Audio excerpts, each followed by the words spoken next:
Hi everybody and welcome to Quick Craft Tips. I'm Donna Salazar. Today I'm going to be giving you tips on using my Bitty Blossoms dies from Spellbinders. And these are the cute little guys I'm going to show you how to make.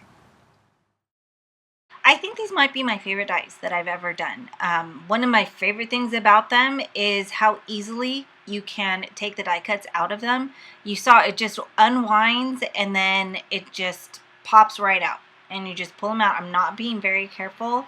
And there's 2 layers of paper in the die cut as well. It's like a thin cardstock that I have on here.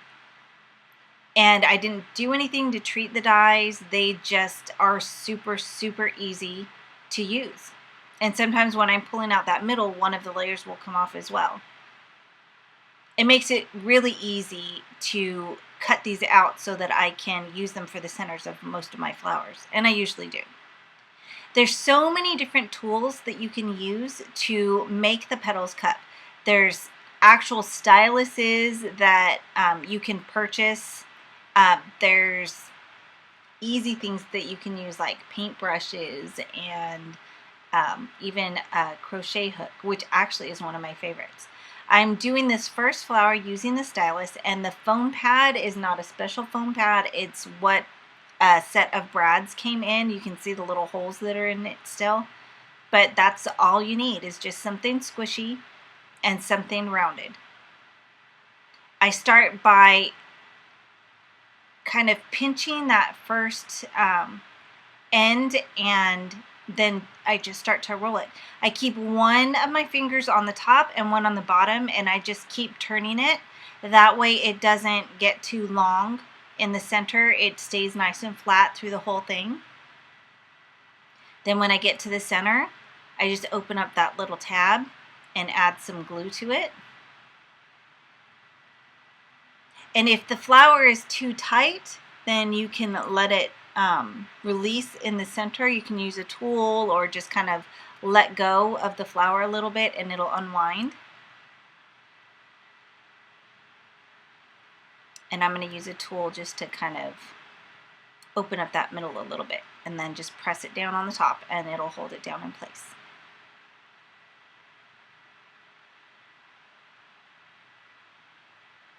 This first flower I did just straight regular speed so that you can see what I was doing each step of the way.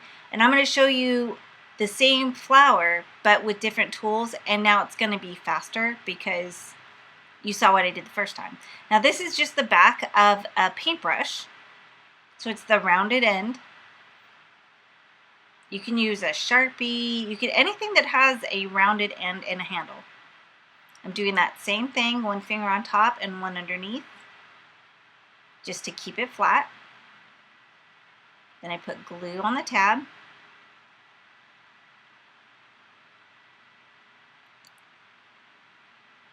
And now I'm going to use a stylus from 10 Second Studios. This is actually for working with metal foils and stuff like that.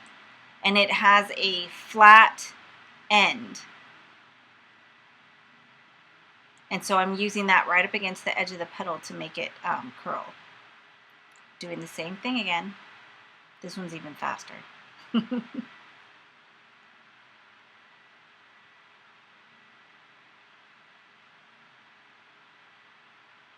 And now the crochet hook.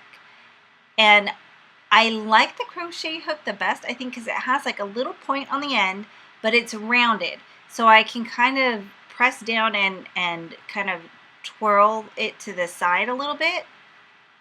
And so I get the very end of the petal to really curl in. And you could see the spiral was a lot tighter before I even started to wrap the flower.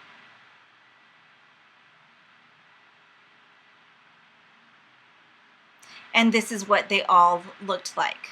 That's the crochet hook one, this is the stylus, the paintbrush, and then the other metal stylus.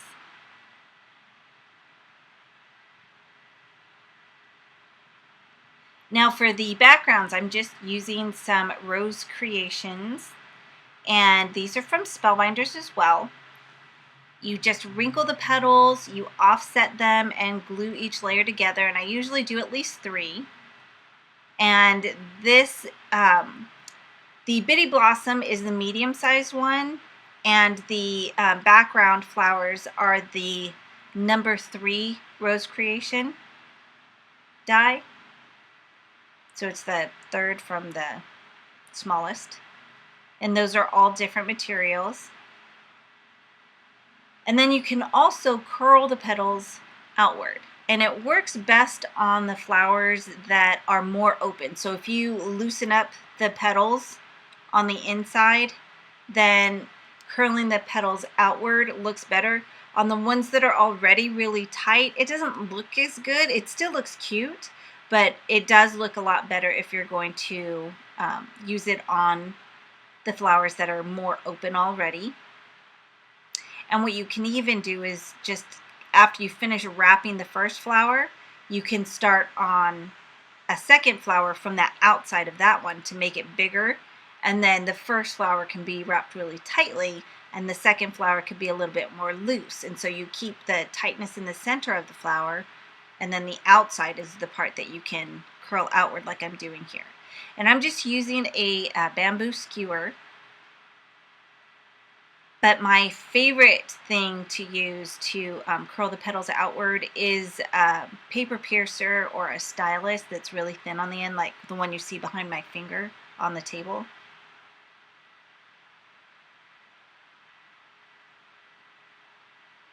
And this is what the finished flowers look like. Now I'm going to use that metal stylus. And this is one of the flowers that was a little bit more closed, so I'm not going to curl the petals out too much.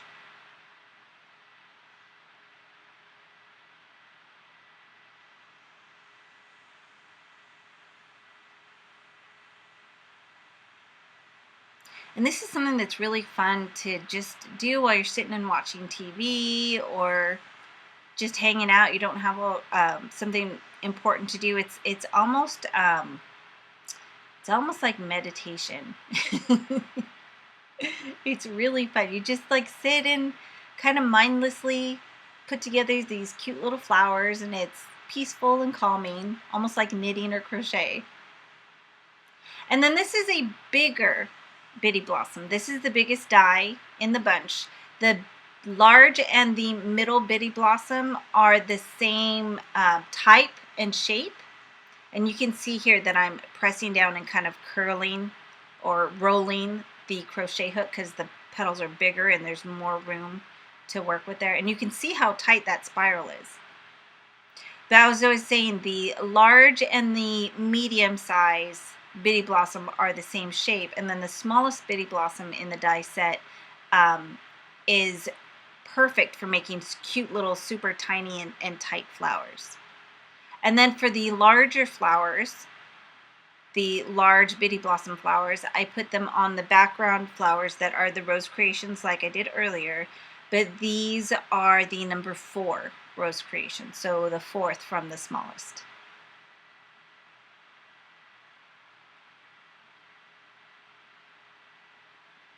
And I'm just curling the petals out.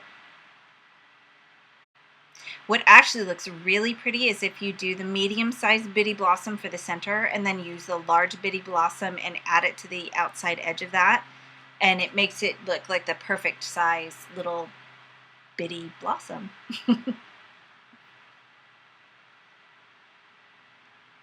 But I love making flowers. It's one of my most favorite things to do. I have a whole, actually multiple bowls of pre-made flowers that I can just choose from when I'm crafting.